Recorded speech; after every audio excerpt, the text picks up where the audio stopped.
El Señor esté con vosotros. Y con tu espíritu. Lectura del Santo Evangelio según San Lucas. Gloria a ti, Señor.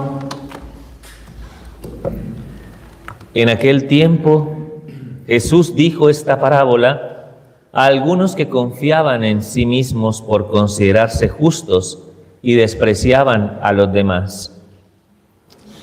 2 hombres subieron al templo a orar. Uno era fariseo, el otro publicano. El fariseo erguido oraba así en su interior: «Oh Dios, te doy gracias porque no soy como los demás hombres, ladrones, injustos, adúlteros, ni tampoco como ese publicano. Ayuno 2 veces por semana y pago el diezmo de todo lo que tengo». El publicano, en cambio, quedándose atrás, no se atrevía ni a levantar los ojos al cielo, sino que se golpeaba el pecho diciendo: «Oh Dios, ten compasión de este pecador». Os digo que éste bajó a su casa justificado y aquel no, porque todo el que se enaltece será humillado, y el que se humilla será enaltecido. Palabra del Señor.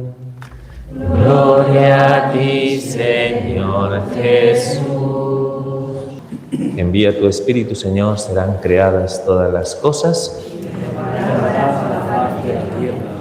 Santas Nolilón y Alodía, rogad por nosotros. Amén. Bueno, hermanos, muy buenos días para todos. A la colonia de Huesca, de la Puebla de Don Fadrique, que estáis aquí compartiendo con nosotros esta Eucaristía, pues mi cordial saludo, y que espero que de alguna manera os vayáis aquí llenos de la gracia que trae consigo pues este culto y esta devoción a estas santas mártires. ¿De acuerdo? Pues muy bien, vamos en primer lugar a hablar un poco de lo que nos trae la palabra de Dios en este domingo 30 del tiempo ordinario, y dedicaremos unas cuantas palabras a algo que podemos aprender de la historia de estas santas. ¿De acuerdo? Muy bien. Hermanos, etimológicamente, hay una forma de definir la palabra religión, que significa religar, volver a unir lo que está llamado a entrar en comunión y que como consecuencia, evidentemente, del pecado se ha roto. ¿De acuerdo? ¿Entendemos eso? El propósito fundamental de toda religión consiste en establecer una comunión con Dios. Hasta aquí vamos bien, ¿no? ¿Cómo llevar a cabo ese propósito de establecer la comunión con Dios? Pues hay 2 formas dentro de un contexto muy amplio, teniendo en cuenta que hay muchas religiones sobre la faz de la tierra. Tenemos 2 conceptos fundamentales para entender esa comunión con Dios. Una forma es ascendente. ¿Sabéis qué significa ascendente? Hacia arriba, ¿de acuerdo? Y otra forma es descendente, ¿de acuerdo? Os voy a mostrar la diferencia entre las 2. Una dimensión ascendente dentro de la perspectiva de la religión consiste fundamentalmente en que nosotros, a través de nuestro esfuerzo, a través de nuestra dedicación y nuestro empeño, vayamos paulatinamente conquistando el espacio de Dios. Sobre todo cuando Dios nos deja, en cierto modo, unas pistas para saber qué es lo que tenemos que cumplir para poder alcanzar una supremacía espiritual y de esa manera alcanzar el favor de Dios. ¿De acuerdo? Pero ¿dónde se fundamenta esa dimensión ascendente? En tu propio esfuerzo y en tu propia dedicación. Por eso normalmente en las religiones ascendentes nos podemos encontrar con el caso de personas que aparentemente que son iluminados, ¿de acuerdo? Y que de repente, a través de ese esfuerzo en el que se van paulatinamente purificando, tienen la sensación de que son como maestros y como gurús, ¿no?, de todos los demás, que a veces ni se enteran. ¿De acuerdo? Eso pasa en la gran mayoría de religiones de libro, como pasaba con el judaísmo, como acontecía con los fariseos en tiempo de Jesús. Que ¿cómo se creían? ¿Cómo se veían ellos? Se veían superiores. creían que por tener conocimiento de la ley y porque aparentemente, al menos de cara al exterior, eran cumplidores de la ley, se sentían que eran mejores que otros. ¿De acuerdo? Esa actitud normalmente, cuando tú a través de tu conquista y a través de tus propios méritos consigues conquistar el espacio de Dios, eso provoca una actitud que se llama soberbia espiritual. ¿De acuerdo? Y ojo, que nos puede pasar, que en algún momento alguien aquí se sienta como un poco, ¿no? Un poco superior. Un poco superior. Y que mire a los demás un poco como por encima del hombro. ¿De acuerdo?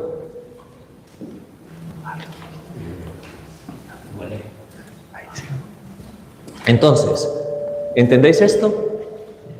¿Seguro? Esa no es la religión cristiana. Nuestra religión no es una religión ascendente. Nuestra religión es una religión descendente. Para eso, de alguna manera, el Señor nos intenta convencer de algo que es fundamental y que es el propósito por el que de algún modo nosotros entramos por esas puertas cuando llegamos a la iglesia. ¿De acuerdo? Cuando llegamos a la iglesia, ¿cuál es la disposición del corazón? ¿Venimos a que en algún momento nos reconozcan que somos los mejores? No. Al entrar por la iglesia aquí reconocemos que todos tenemos necesidad de Dios, porque dice San Pablo que el Señor nos ha reunido a todos en el pecado. Todos aquí somos pecadores. ¿De acuerdo? ¿Os queda claro? Por eso, la justificación, que quiere decir alcanzar la plena comunión con Dios, no depende solo de nuestro esfuerzo. Depende ciertamente de nuestra disposición, pero en realidad depende más de la gracia que Dios nos da.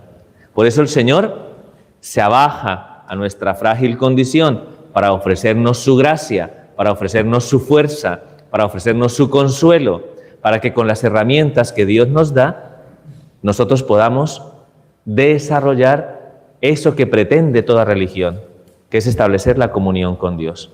¿De acuerdo? Por eso el movimiento de Dios para con nosotros es un movimiento de ir hacia abajo. No hace alarde de su categoría de Dios, sino que condesciende y se hace uno como nosotros. ¿De acuerdo? Es un movimiento que habla de la gran humildad del Hijo de Dios. Él lo dijo en su momento: aprended de mí que soy manso y humilde de corazón y encontraréis descanso en vuestras almas. ¿De acuerdo? Entonces, es eso lo que hoy la Iglesia intenta, a través de la liturgia de la palabra, ayudarnos a comprender.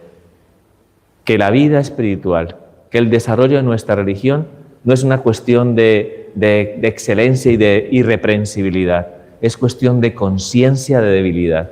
Si somos conscientes de nuestra debilidad, es mucho más fácil que podamos acoger la misericordia que Dios nos da a través de su amor y de su gracia. ¿Entendemos esto? ¿Sí o no? Sí. Pues muy bien. Pues muy bien si lo entendemos. Muy bien si lo entendemos, porque entonces ya sabemos cuál es la disposición con la que tenemos que acercarnos al Señor. Y es importante porque la palabra de Dios nos dice que un corazón contrito y humillado el Señor nunca lo desprecia. Es el objetivo primordial que tiene el texto, la primera lectura que he hecho del libro del Eclesiástico. ¿De acuerdo? Dios no hace acepción de personas y no identifica entre mejores y peores, porque esto no es una rivalidad, no es una competencia, ¿no? No sé si me entendéis. No estamos aquí de alguna manera pensando: Dios me querrá más a mí que a esta. Pues no. Dios de alguna manera no hace esa acepción de personas. Dios de alguna manera no cree que hay, vamos a decirlo, unos cristianos que son de alguna manera top, ¿no? VIP, no. Todos de alguna manera Dios nos ve de la misma forma, como hijos suyos necesitados de su gracia y por más de que en algún determinado momento cualquiera de nosotros tenga un desarrollo de vida espiritual, porque participa en grupos de oración, estudiado teología, porque lo que sea, entre más conoces, más responsabilidad y más conciencia de lo pequeños que somos. ¿De acuerdo? Más conciencia de lo pequeños que somos. Por eso no podemos permitir que en ningún momento la práctica religiosa nos llene, ¿no?, de zumos, ¿no?, nos llene como de altivez y pretendamos de algún modo mostrarnos ante los demás como mejores. Porque sería una máscara, porque Dios nos conoce y sabe realmente que tenemos necesidad de su misericordia y de su amor. ¿Os queda claro? ¿Por qué? Porque hay una tendencia muy fuerte en nuestra naturaleza. Nuestra naturaleza tiene, como consecuencia de la debilidad y del pecado, tiene un fuerte arraigo en el amor propio, en el orgullo, en la soberbia y en la prepotencia. Van detrás de nosotros siempre, como la sombra, siempre. Y nosotros nos damos cuenta de lo difícil que es desarraigarnos de ese amor propio. ¿No os pasa? ¿Cuántas situaciones en algún momento se vuelven complejas a nuestro alrededor cuando reaccionamos con orgullo, con soberbia y con prepotencia? ¿Nos hace bien el orgullo? No, el orgullo no nos hace bien. Es que yo tengo que tener amor propio. No. Tienes que tener buena estima de ti mismo, que es distinto. Es muy distinto tener una buena estima de nuestra condición personal, pero no es bueno que te reafirmes, porque en la medida que te reafirmas a ti mismo, ¿qué haces? Lo que hace toda persona que quiere de alguna manera subir, pisando a los demás, poniéndose por encima de los demás.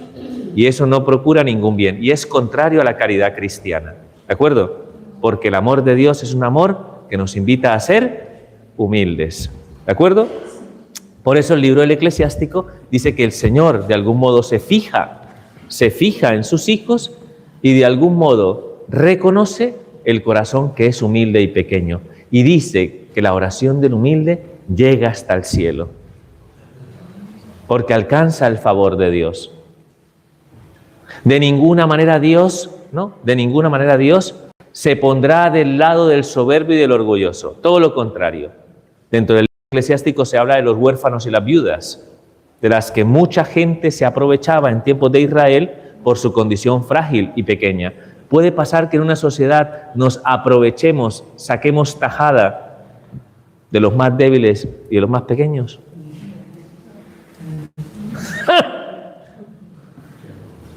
Pues sí, y eso es horroroso, porque eso clama justicia a Dios.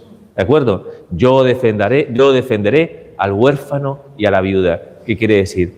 Que escucharé la aflicción del corazón de estos hijos que sufren las consecuencias de la imposición y de la tiranía de los poderosos, y yo mismo, que soy justo, les devolveré su favor.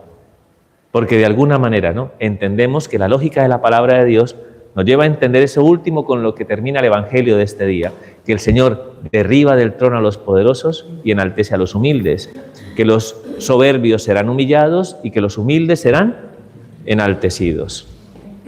¿De acuerdo? Conviene ser humildes. Conviene ser humildes, porque desde la humildad toda la vida cristiana, toda la vida espiritual, la podremos entender siempre como un ejercicio de ensalzamiento por parte de Dios. Hay que ser pequeños y Dios, a través de su gracia, nos dará la participación en lo más maravilloso que podemos tener, que es su propia vida, su propio amor, su propia paz. ¿Queda claro? Ahí nos vamos al Evangelio, ¿de acuerdo? Porque el Señor, claro, ve a los fariseos, que los fariseos, ¿saben? El fariseísmo, en aquel momento, en aquel tiempo, los fariseos eran de gran reputación. Pero ya hoy en día la palabra fariseo ya para nosotros, ¿qué significa? No, más falso que nada, padre. Falso, falso. ¿Por qué falsedad? Porque ellos mostraban una cara a todo el mundo. ¿Qué cara mostraban? Cara de buenos, de irreprensibles, de justos, para con los demás. Pero por dentro su corazón, pobredumbre. ¿De acuerdo? ¿Creéis que es absurdo y necio vivir de alguna manera mostrando una cara a los demás siendo otra cosa? ¿Qué me decís? Eso es algo como hipócrita, como falso. Pero de algún modo muchas veces nos dejamos tentar por intentar de alguna manera como convencer a los demás de que yo soy bueno, ¿no? Ay, voy a hacer así, para que vean lo bueno que soy. No, No son las acciones externas lo que garantiza tu bondad, es lo que hay dentro de tu corazón. Y el Señor sabía que los fariseos eran falsos e hipócritas. Entonces dice esta parábola para que ellos se den cuenta, ¿no?, de esa necedad. Porque la introducción del Evangelio hoy es muy clara. Y el Señor, hablándole a aquellos que se creían justos, que eran capaces en algún momento de mirar por encima del hombro a los demás y juzgarles y condenarles, les propone una parábola. Es lo que dice hoy en la introducción. De hecho, deja claro la intención de la enseñanza, que es ayudar a que tengamos una disposición y un corazón humilde, si queremos de algún modo que nuestra comunión con Dios sea una comunión auténtica y que produzca fruto en el corazón. ¿De acuerdo? Porque el Señor rechaza tajantemente el fariseísmo. Entonces, dice que dos hombres llegaron al templo de Jerusalén a orar. Claro, ¿la oración qué es? Es entrar en comunión con Dios. Llegaron a la oración y nos presenta el primero, que es un fariseo. El fariseo viene aquí, delante de todos, ¿no? No pasa nada porque estáis aquí, ¿eh? Es los que están aquí delante, no, se va adelante. Para que todo el mundo los vea, claro, ¿no? Hay gente que le gusta mucho llamar la atención, ¿no? ¿Explico? Sí, si yo estoy aquí, ¿no? Estos son los VIP, ¿no? Están más cerca, ¿no? No. El fariseo, dice la palabra, erguido. O sea, la posición erguida, ¿una posición erguida cuál es? ¿No? Pues una que está así, ¿no? Hinchada, como un palomo, ¿no? Hinchada. Señor, que por sí ya ya todo lo que nos muestra es desastroso. Señor, doy gracias porque soy bueno y no soy como los demás pecadores, aquellos que suelo yo juzgar y señalar con el dedo, ¿no? No soy ni un ladrón, no soy un adúltero, no soy como todos esos pecadores que hay por ahí. No, yo soy bueno, soy muy bueno. Es más, sobre todo no soy como el publicano que acaba de entrar en la iglesia, ¿no? ¿Nos puede pasar eso en algún momento? Que estemos devotamente, ¿no? Devotamente vamos a la celebración eucarística, nos sentamos devotamente a preparar nuestro corazón y vemos a la vecina que entra por la iglesia. ¡Ay! La vecina vino a misa. Esta que es una... ¿no? El diablo viniendo a ponerle velas al Señor. Anda ya. ¿Podemos hacer ese tipo de juicios? Cuidado. Porque cuando juzgamos y señalamos, muchas veces nos estamos posicionando como hoy el fariseo se posiciona delante de Dios, creyéndose muy bueno. ¿Y tú qué señalas? Fíjate, una vez alguien me advirtió algo que es muy interesante. Cuando tú señalas con el dedo a alguien, 3 van para ti. Es curioso, ¿no? Cuando señalas a alguien, 3 van para ti. Tú de alguna manera te has puesto a pensar que cuando juzgas a alguien, de repente alguien te podría preguntar en el interior del corazón, ¿y tú eres bueno para juzgar a los demás? Tú no tienes ninguna debilidad, ninguna flaqueza, ningún caballo de batalla. ¿Tú eres perfecto para juzgar a los demás? Sin embargo, lo hacemos, vamos, si fuera un deporte olímpico, medalla de oro. Lo hacemos con una facilidad pasmosa. Lo que estaba haciendo el fariseo, juzgando al publicano. ¿Quién era un publicano? ¿Sabéis quiénes eran los publicanos? Eran recaudadores de impuestos. ¿Va? ¿Y qué hacían de mal? ¿Por qué los veían? Eran de la peor calaña. Digamos, lo peor de lo peor dentro del señalamiento del pecado en Israel eran las prostitutas y los publicanos. ¿De acuerdo? Al nivel de las prostitutas, ¿qué hacían los publicanos? Pues recogían los impuestos. Claro, pero la cuestión es que ellos, que eran judíos, trabajaban para los romanos, que era, vamos a decirlo así, un pueblo invasor, recogiendo impuestos muchas veces injustos al pueblo de Israel para satisfacer las necesidades de los romanos y de paso llenar mis arcas. Por tanto, había un problema gordo.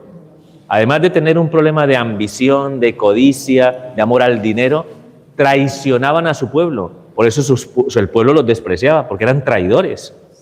¿De acuerdo? Pero los despreciaban mucho, muchísimo. De ahí viene todo el tema de los publicanos en el Evangelio, ¿no? Hay varios evangelios que hacen referencia a los publicanos, pero para que lo entendáis. De hecho, Mateo, el evangelista, era un publicano. ¿De acuerdo? Muy bien. Pues ese que estaba ahí atrás, ¿no? En el templo, cuando llega a rezar en el templo, dice la palabra de Dios. Primero que se queda atrás. Los humildes de atrás allí, ¿no? Se queda atrás.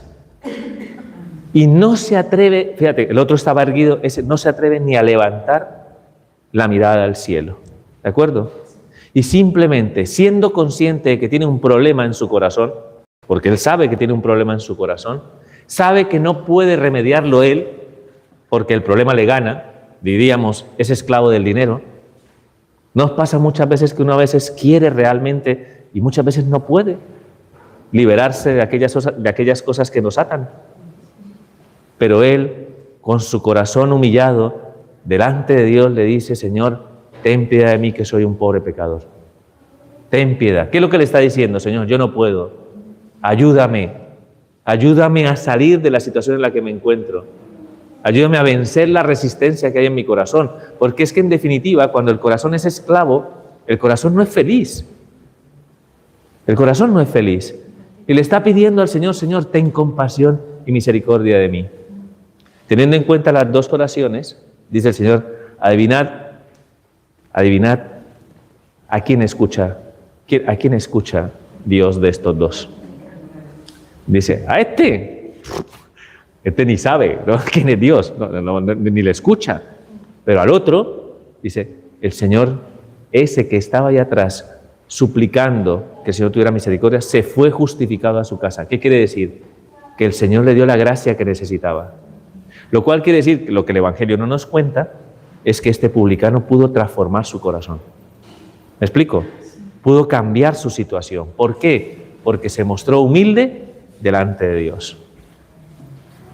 ¿De acuerdo? Entonces, llegados a este punto, yo diría: ¿os he convencido de ser humildes? De luchar y vencer la soberbia, el orgullo. ¿Os he convencido? No contestamos por si acaso. A ver con qué nos va a salir el Padre. Pero si aquí todos, supongo yo, que todos decimos: pues nos vendría bien ser más humildes. Entonces, yo le diría: mira, Señor, mira a tu pueblo aquí, ¿no? Mira a nuestros hermanos, ¿no?, de la colonia, qué majos que son, que vienen a decirte desde lo profundo del corazón: Señor, queremos ser más humildes. ¿De acuerdo?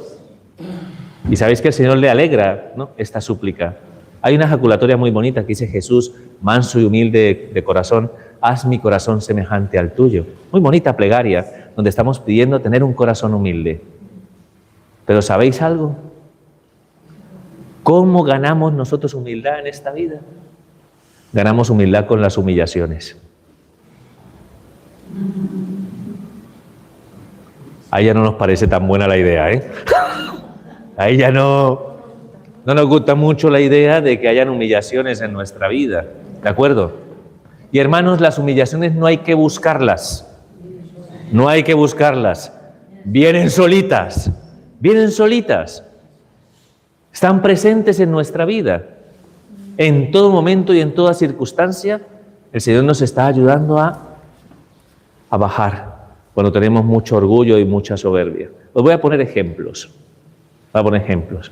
Tú tienes ya tus planes y de repente, por alguna razón, tus planes cambian. No se dan como tú quieres. Es más, algunos ni se dan. E inmediatamente, cuando las cosas no son como tú quieres que sean,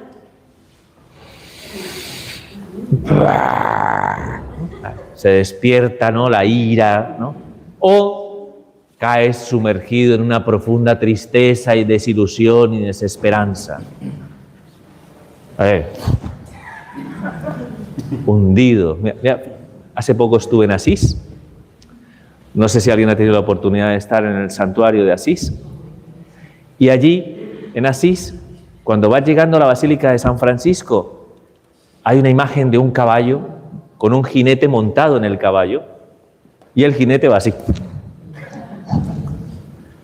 Y representa a San Francisco, que siendo joven, lo que le interesaba fundamentalmente era ser un caballero. ¿De acuerdo? Porque normalmente los caballeros eran lo más, ¿no? Las doncellas, ¡ay, un caballero! Claro, tú imagínate, pues San Francisco, ¿qué quería ser? Caballero. Y de repente en esa búsqueda se encuentra que van a una guerra, lo hacen prisionero, está un montón de tiempo en la cárcel y regresa sin glorias humanas. Sin glorias humanas. ¿Cómo llegó? Hecho polvo, humillado. Fue el camino que el Señor quiso que Él recorriera para entender que las glorias humanas son muchas veces pasajeras. ¿De acuerdo? Son muchas veces pasajeras. Hermanos, Dios nos ama y en su infinito amor, nos invita a través de muchas circunstancias de nuestra vida cotidiana a agachar la cabeza. ¿De acuerdo? A agachar la cabeza. Es verdad, Teresa de Ávila le dice al Señor por esta circunstancia, ¿no? Porque las cosas en algún momento no salen. Iba Teresa de Ávila una vez en su carreta, imaginaos, en su propósito santo de renovar los conventos carmelitanos, ¿no? Y de repente va en un día de verano, se le rompe la rueda de la carreta y tiene que estar allí, ¿no?, esperando a ver cómo se arregla ese asunto con el calor, ¿no? Y entonces en algún momento, ¿no?, pues le dice al Señor, Señor, ¿por qué me tratas así? ¿Por qué me tratas así? Le dice el Señor, porque así trato a quienes amo. Porque así trato a quienes amo. Y le dice Teresa, con razón tienes tan pocos amigos. ¿Por qué? Porque cada circunstancia en nuestra vida va ligada fundamentalmente a este principio. Si en nosotros predomina el orgullo, habrá muchas situaciones que nos lleven a bajar. ¿De acuerdo? Y nos damos cuenta que somos orgullosos cuando tenemos esas reacciones. Presentas un examen, te va mal. ¡Ah! Profesor desgraciado, ¿por qué y te cabreas, y luchas, y lloras, y sufres? ¿Qué te está mostrando eso? No, que eres orgulloso. Tienes orgullo, porque de alguna manera no eres capaz de bajar la cabeza. ¿Me explico? Muchas situaciones que provocan resistencia ante el cumplimiento de la voluntad de Dios en nuestra vida es porque en el fondo tenemos orgullo y amor propio. ¿No lo identificáis? ¿No lo identificáis? Una vez una señora vino a hablar conmigo y estaba desdibujada, la pobre. Una cara de rabia, de furor. ¿Pero qué te pasa? Padre, una persona está hablando mal de mí. Me ha injuriado. Vale, muy bien. Ok. ¿Y tiene razón en algo? No. Entonces, ¿por qué reaccionas así? ¿Quién de alguna manera juzga realmente lo que hay en tu corazón? Dios. Entonces, ¿por qué reaccionas de esa manera? ¿No? Es que al hablar de mí me ha herido el amor propio. Ya. Claro, es una situación que evidentemente no la justifico en lo absoluto, ¿de acuerdo? Porque murmurar y un falso testimonio de alguien, eso es, a los ojos de Dios, es totalmente reprobable, pero es una oportunidad para que trabajes la humildad. Es una oportunidad de gracia para que te abajes. ¿Acaso nuestro Señor Jesucristo, que es el modelo de toda humildad, no recibió un montón de situaciones a su alrededor que de alguna manera podríamos decir que son terribles y espantosas. ¿No le juzgarían a él? Que todos escuchaban alrededor, hasta su propia madre no escuchaba que a ese tenían que quitárselo de en medio. ¿Y qué hacía el Señor? Se abandonaba y lo confiaba todo a Dios. Esa es la respuesta de una persona humilde, la que sabe aprovechar las circunstancias difíciles, las circunstancias que nos ponen a prueba, para poder trabajar en lo profundo del corazón y abajarse, ¿no? Y dar testimonio de que el amor es capaz de algún modo de vencerlo todo. Toda resistencia. Porque si de algún modo dejáramos que el amor propio reinara en nosotros, ¿cuántos dolores de cabeza vamos a tener? ¿Cuántas situaciones difíciles y complejas se van a dar a nuestro alrededor? ¿Cuánta división, cuánto odio, cuánto resentimiento? Estamos enfermos del amor propio y del orgullo. Enfermos. Y el Señor hoy nos propone ese caminito que Él mismo recorrió. Porque si os dais cuenta, Cristo condescendió. Por eso alguna persona viene a hablar conmigo: Padre, me pasa esto, y me pasa esto, y me pasa esto. Yo que va bien. Va bien. Va muy bien. Porque el Señor está trabajando en tu corazón. Te está ayudando en algún momento a bajarte. Porque es lo que nos dice en la palabra: porque nos ama y es misericordioso, al que es soberbio y al que es orgulloso, el Señor lo abaja. Lo abaja. Padre, no me han reconocido lo que yo he hecho. He hecho esto y esto y esto y no me han dado las gracias.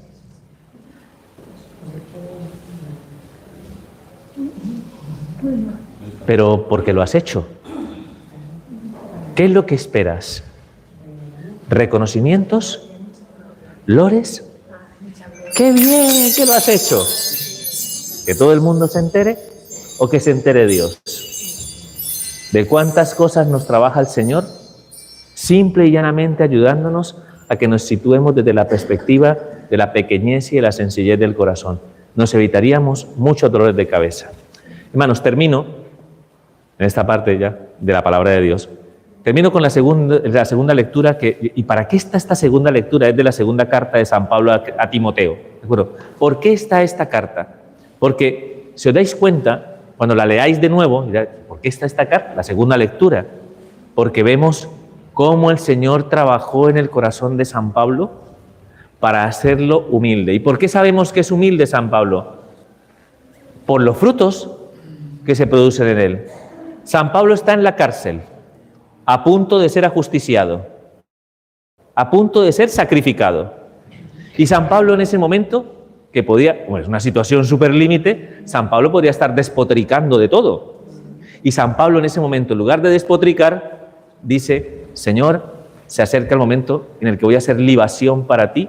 O sea, libación en la antigüedad, cuando tú querías honrar a un Dios, derramabas algo valioso, ¿no? Es como una especie de libación, siempre es con algo líquido en sí. ¿Qué se derramaba? Vino, normalmente, que era valioso. Vino. Imagínate, hay un español y no, derramando vino, ¿no? Del bueno, para honrar a Dios. ¿Por qué San Pablo dice que él es libación? ¿Qué se va a derramar? Su sangre. Su sangre. Su sangre. Va a derramar su sangre como ofrenda a Dios. ¿Quién puede decir esto? Quien tiene aceptación de la voluntad de Dios. ¿De acuerdo? Quien de alguna manera no reivindica, no busca salvar su vida, goza con perderla. ¿Pero por qué? Porque tiene claro que el Señor de algún modo le va a otorgar algo mejor. Y esa es su esperanza. En ese momento San Pablo está siendo humillado, va a ser vilipendiado públicamente y va a ser ajusticiado públicamente. ¿De acuerdo? Ante la mirada de todos los que seguramente dirán, ¿no? Pobre, Y sin embargo, para él es lo más grandioso que le puede pasar en la vida. Ofrecer su vida por Dios. Ofrecer su vida por Dios. He combatido el buen combate de la fe. Y a pesar de las dificultades, porque ahora me han dejado solo, ¿a ti te han dejado solo alguna vez? Muchas. ¿Te han fallado las personas? Menudo dramón. Menudo dramón. cuando te dejan las personas, cuando de algún modo te sientes que te han traicionado, ¿no? Todos conocemos seguramente esa sensación y da rabia. Podrías despotricar. Y sin embargo, San Pablo, ¿me han dejado solo? Señor, no les tengas en cuenta esto. Perdónales de corazón. ¿Quién puede decir esto? ¿Quién tiene aceptación? Porque lo contrario que hubiéramos dicho, de todo menos bonito. ¿Me explico? De todo. Porque así es el amor propio. El amor propio es de explosión, pero la humildad es de aceptación, no de resignación, porque la resignación es, en ese aspecto, maquillaje, es de aceptación. No les tengas en cuenta, Señor, ese pecado total. Me estás abriendo a una esperanza verdadera. Al final me vas a hacer partícipe del reino celestial. Y eso es extraordinario, contemplarlo en la realidad de San Pablo. ¿De acuerdo? Porque el Señor lo trabajó ¿de qué manera? ¿Cómo fue la vida de San Pablo? ¡Pum! No os podéis imaginar las situaciones de sufrimiento. ¿Habían cosas maravillosas? Pues seguramente sí, pero de algún modo la vida se concatena no solamente de situaciones gozosas y maravillosas, sino también de situaciones que nos ponen a prueba y nos purifican el corazón. Si no estamos dispuestas a aceptarlas, no vamos a aprender nunca de la vida y siempre vamos a estar chocando con las cosas que nos son difíciles, las que nos son arduas, las que muchas veces no queremos aceptar, pero que de algún modo nos están llevando por el camino de la humildad. Y eso es lo que el Señor nos muestra en el día de hoy, mostrarnos ese camino. Podemos intentar salvar la vida, y reafirmar nuestro orgullo, y reafirmar nuestro amor propio, y salirnos con la nuestra, pasando por encima de los demás, pero vas a ser una persona frustrada interiormente, porque no vas a tener amor. Vas a poder de alguna manera decirle a los demás, las he ganado todas, todas. ¿Para qué? ¿Para qué? ¿Para estar solo? ¿Para ser una persona odiosa frente a los demás? Ya sabéis qué efecto produce una persona que es orgullosa, soberbia y prepotente alrededor. ¿Qué efecto produce? En cambio, las personas humildes, las que solamente se entienden a sí mismas para servir, para entregarse a los demás, no para buscar protagonismos, no para para simplemente dar lo mejor de sí mismos como personas. ¿Cómo son esas personas? O sea, son amables y amorosas. Entonces, yo os invito a que abráis el corazón, que aceptéis esta llamada, para que siguiendo el ejemplo de San Pablo, en los frutos de nuestra vida veamos qué tan orgullosos y soberbios o qué tan humildes somos. Y si nos vemos orgullosos y soberbios, os digo y os lo digo con el corazón, que si el Señor nos ama, nos llevará por el camino de la humildad. Así que hay que aprender a reconocer su obra en nosotros. Se lo pedimos por intercesión de estas santas, mártires. Os cuento una anécdota. Yo estudié en Pamplona, en Navarra, por 5 años. Y al ser religioso, pues en algún momento se nos dieron algunas opciones para poder celebrar las Pascuas de aquellos años mientras éramos estudiantes, ¿no?, de la Universidad de Navarra. Y nos propusieron 2 conventos que hay, el convento de Leire y el convento de la Oliva. Uno es benedictino y el otro cisterciense, ¿de acuerdo? Entonces escogimos el primer año ir al convento de Leire, ¿no?, allí. Y en el convento de Leire yo pasé 3 de las 5 Pascuas de esos años, ¿de acuerdo?, con los hermanos benedictinos. Y nosotros de alguna manera tenemos un inmenso amor por el Santísimo Sacramento, ¿no? Y por eso, pues normalmente nuestro lugar de oración en el monasterio de Leire, yo donde quería ir siempre era a la capilla del Santísimo del monasterio, ¿de acuerdo? Y adivinar cuáles son las santas que de alguna manera están protegiendo y cuidando la capilla del Santísimo. Estas 2. Las conocí sin pensar siquiera que algún día yo llegaría a este convento, al Eremitorio de la Luz. ¿De acuerdo? Ya habían aparecido por ahí. Y me interesó mucho en aquel momento la historia de esta santa. Y esta quien yo jamás había escuchado hablar, las santas Nulilón y Alodía, jamás. Y ahí fue cuando de alguna manera, ¿no? Pues al estar tan cerca, ¿no?, de esa situación, ¿no?, pues pude comprender, ¿no?, la magnitud de la historia, ¿no?, de estas dos niñas, porque son niñas, si no, son dos mujeres, no son, eran jóvenes, adolescentes, jovencitas, para que me entendáis, ¿no? ¿De acuerdo? Dos jovencitas, que de algún modo uno, adolescentes, ya sabéis la palabra adolescente, normalmente lo que significa, adolece, ¿no? Pues uno puede pensar, pues unos adolescentes, pues no se enteran todavía de la película, ¿me explico? Necesitan un tiempo para profundizar, para madurar, para alcanzar bagaje, para ser maduras, pero estas niñas tienen una madurez increíble, extraordinaria. Fueron hijas de un matrimonio de padre musulmán y de madre cristiana, ¿de acuerdo? En la época de la dominación omeya, aquí en la península, ¿de acuerdo? Las leyes hacían que si cualquier hijo de padre musulmán, cualquier hijo tenía que abrazar la religión musulmana. Era una obligación dentro de las leyes que existían en aquel momento. Pero la madre, abnegada, ¿no?, quiso formar a estas niñas en la religión cristiana, ¿de acuerdo? En oposición a las leyes, ¿de acuerdo? Algo que, pues evidentemente, era un peligro permanente, ¿no?, si llegaban a descubrirlo, ¿de acuerdo?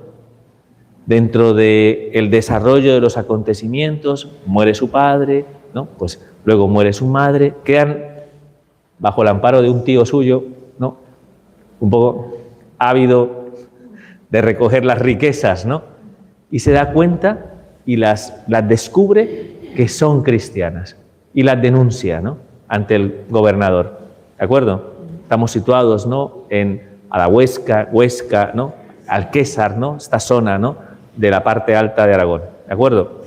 Muy bien, pues en esa realidad, en esa situación, intentan convencerlas de son unas niñas, hasta las podemos manipular.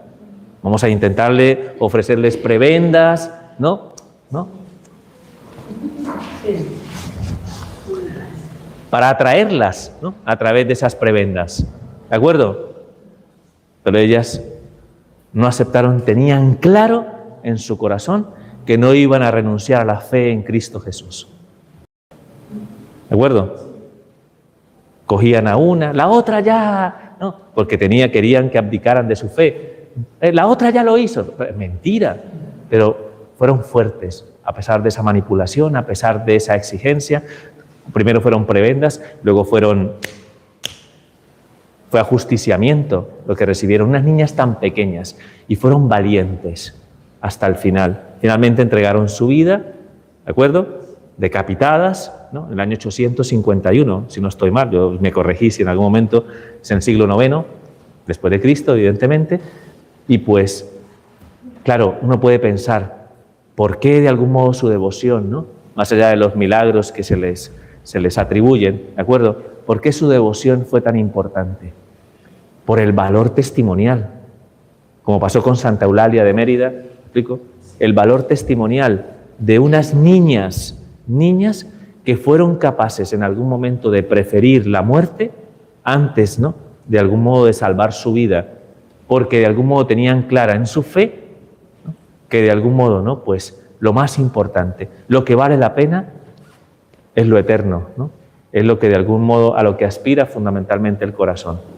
Entonces son súper valientes. Imaginaos hoy pensando en nuestra juventud, si estas santas no serían un reflejo, ¿no?, de lo que significa tener valor a nivel testimonial para defender el Evangelio de Cristo. Claro, por todos los lugares, es que unas niñas fueron capaces de entregar su vida por el Evangelio. ¿Eso qué hizo a los demás cristianos? Si estas niñas fueron valientes, ¿por qué yo no? Entonces, durante mucho tiempo alentaron, ¿no?, a los cristianos pues a realizar ese empeño, ¿no?, y esa dedicación por ser fieles, por dejarse de alguna manera fortalecer y enriquecer por esa gracia poderosa del Señor, que es la que permite que en algún momento podamos, ¿no?, luchar y combatir frente a cualquier circunstancia adversa que se haga presente delante de nuestros ojos. Y hoy apelo fundamentalmente a esa fortaleza. ¿Me explico? Apelo a esa fortaleza. Hay que ser valientes hoy en día, muy valientes, para defender el Evangelio. Así que yo os pido que, contemplando, ¿no?, a estas santas, le pidamos al Señor esa gracia. Ya sabéis, creo que muchos de aquí, cómo llegó la devoción hasta Huesca y la Puebla de Don Fadrique, a través del conde de Lerín, ¿no? Pues, ¿cómo se llamaba este hombre? Luis de Beamont. Muy bien, perfecto. Por eso los tengo aquí a los peritos en la materia. Así que, ¿no? De cómo llegó esa devoción de estas santas hasta muy cerca de aquí, y cómo de alguna manera, ¿no? Pues la colonia que se ha establecido aquí en esta región de Murcia, pues ha traído, ¿no? Estas santas a este lugar para su especial devoción. Así que vamos a pedir esa gracia de todo corazón, que teniendo un corazón humilde y sencillo, seamos capaces de orar cosas grandes. Fijaos que la Virgen lo dice, fíjate, lo que dice la Virgen en el Magnificat. Ya no les molesto más, lo digo con el corazón. Ya, pues, ¿a qué hora acaba? No, pues lo que dice la Virgen dice, el poderoso ha hecho obras grandes en mí. Fijaos, ha hecho una obra grande en mí. ¿Por qué? Porque ha mirado la humillación de su sierva. Si aprendemos de alguna manera, ¿no?, a dejarnos trabajar por Dios a través, ¿no?, de esa humildad, el tener humildad significa dejarnos moldear, ¿no?, y hacer que de nosotros brille el testimonio y la fuerza del Evangelio a nuestro alrededor. Así que, ahí cuando estemos ahora en procesión, detrás de las santas, pues que le pidamos esa gracia, danos fortaleza y sobre todo ayúdanos a tener la fe y la confianza para poder, como ellas, aceptar la voluntad de Dios a pesar de las dificultades. Se dejaron trabajar, se dejaron llevar, ¿no?, al límite para defender lo más maravilloso, ¿no?, que había en sus corazones. Así que mucho ánimo, hermanos, nos encomendamos a ella y continuamos la celebración de la Eucaristía. ¿Pero por qué el cura se demora tanto? Bueno, pues por humildad. Es un ejercicio de humildad, pequeñito, de los muchos que hay. Aguantarse al cura, humildad, ¿de acuerdo? Y bueno, y el que pierda hoy el clásico, humildad. Así que ánimo, gloria al Padre, al Hijo y al Espíritu Santo.